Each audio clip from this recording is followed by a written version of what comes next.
Joyce Jonathan était l'invitée de Bruno Guillon sur RTL, ce dimanche 3 avril.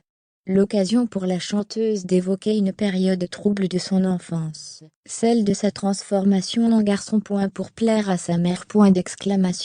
Après avoir évoqué ses problèmes de poids, la chanteuse Joyce Jonathan est revenue sur un autre épisode étonnant de sa vie passée chez Bruno Guillon, sur RTL, celui de sa transformation en garçon. Joyce Jonathan est aujourd'hui une maman épanouie, et, heureusement, en témoigne encore sa sortie en famille, avec son compagnon et sa petite Julia à Disneyland Paris. Il y a peu. L'environnement familial n'a pas toujours été le cocon parfait pour la jeune femme, qui a elle-même vécu des périodes troubles pendant son enfance. En effet, l'interprète de la chanson Les petites jolies choses s'est souvenue sur les ondes des RTL de la période où elle est devenue un vrai garçon, pour plaire à ses parents.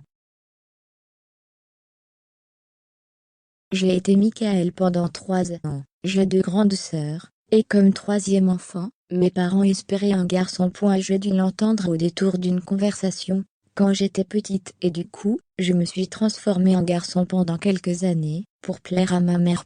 Une passe qui durera de ses 5 à 8 ans, comme l'affirme la chanteuse récemment recrutée par la troupe des Enfoirés, qui a reconnu que sa mère avait été alertée par des mots dans le carnet de liaison.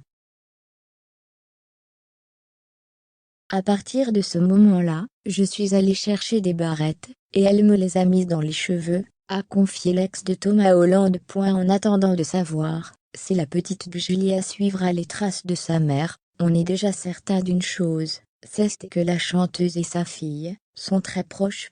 On est très passionnels avec ma fille, donc j'ai besoin d'être très présente.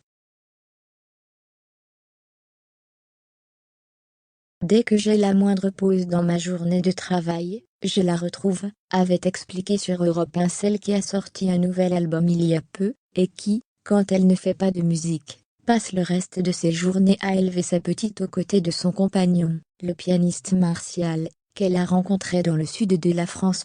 Il n'est pas rare aussi de la voir et l'entendre de temps en temps sur le plateau des grosses têtes.